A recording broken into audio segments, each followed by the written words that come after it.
The aim of meditation. What we are going to start now is a few days of meditation retreat. We are making a special effort to get together and help each other with meditation practice. This evening is an introduction. I would like to talk to you about why we need to meditate, what is concentration, and how to begin to practice it. To keep yourself physically healthy, you go to a gym for an exercise, which is to make yourself stable and physically strong. In the same way, to have a stable and strong mind, we do meditation, which is mental exercise. Many people associate meditation, however, with superstitious and extraordinary ideas. But generally, meditation in Buddhism is a mental training. It may help us to understand meditation better by thinking of mind metaphorically as a scene from nature. Before we do that, please bear in mind that the mind cannot be compared with anything we can see with our eyes. The mind is so quick, wonderful, complicated, and also mysterious. The mind is like water in a lake. For the sake of our own understanding, we can liken our mind to a lake filled with lotus flowers and aquatic creatures. If you have a large lake filled with unpolluted water, you will have a green environment on which people around it can depend. The mind is something like the pure water and the lake is like our physical body. Imagine what would happen if there was a leakage of water. The lake would eventually go dry. The aquatic creatures and the lotus flowers would die. The green environment would no longer exist. People would no longer be able to depend on it. Here, note the word leakage. It suggests that the water is draining away without your knowledge. You are not aware of the leakage, the draining away, or the need to block the leak. Just like that, during the day, without any intention to think, thoughts just come into our minds and waste away our mental energy. We get exhausted after 20 or 30 minutes of being immersed in wandering thoughts. So what do?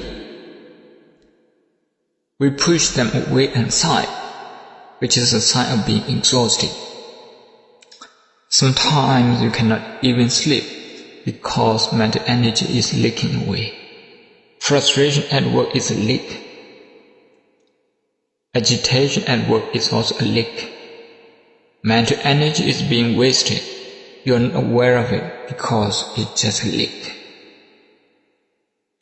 Worry is a leakage. If worry or fear is present in a person, then that worry is like a leak draining all his energy. That person will become exhausted. That will also affect his physical health. It's important to block this leakage of mental power. Just is crucial to protect the aquatic creatures and the lotus flowers in order to keep the environment clean and enjoyable. Suppose at work you meet someone behaving very arrogantly. It may be a colleague or a client. Let us suppose that you become very agitated. Agitation takes away mental energy. The day you feel agitation, you will feel more tired than on other days. This is not necessarily due to the workload, but because of agitation you experience at work.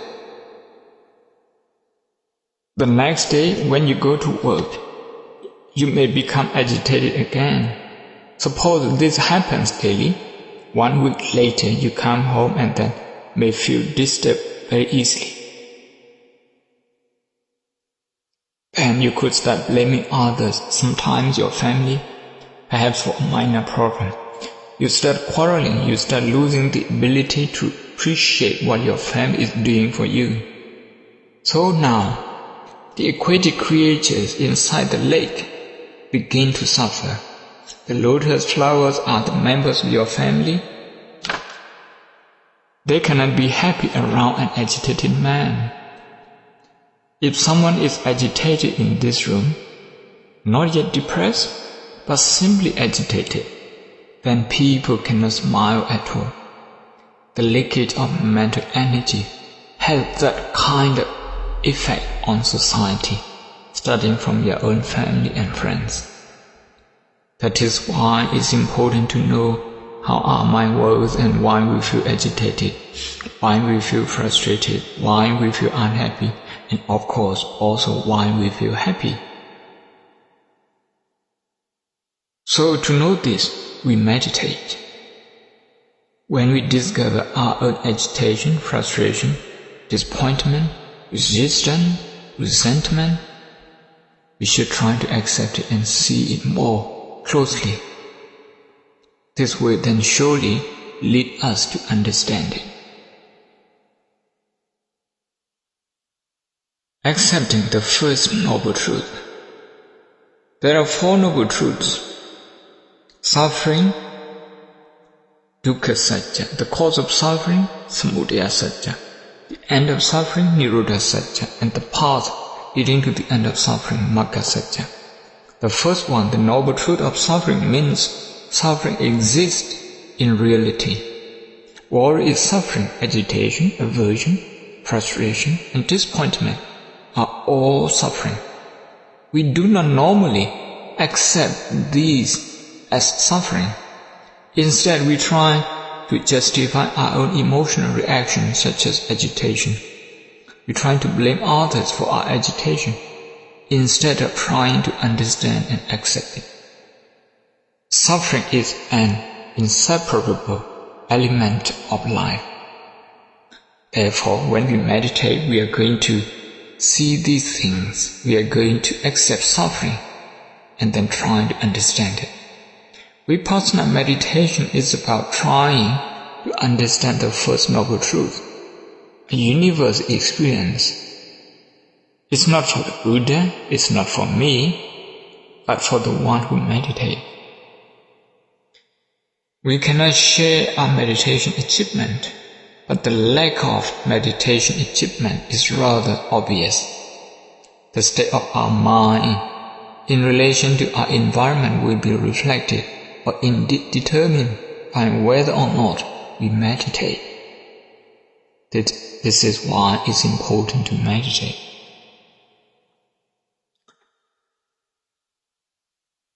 Let me now say something about meditation. The English word meditation does not contain any special Buddhist ideas.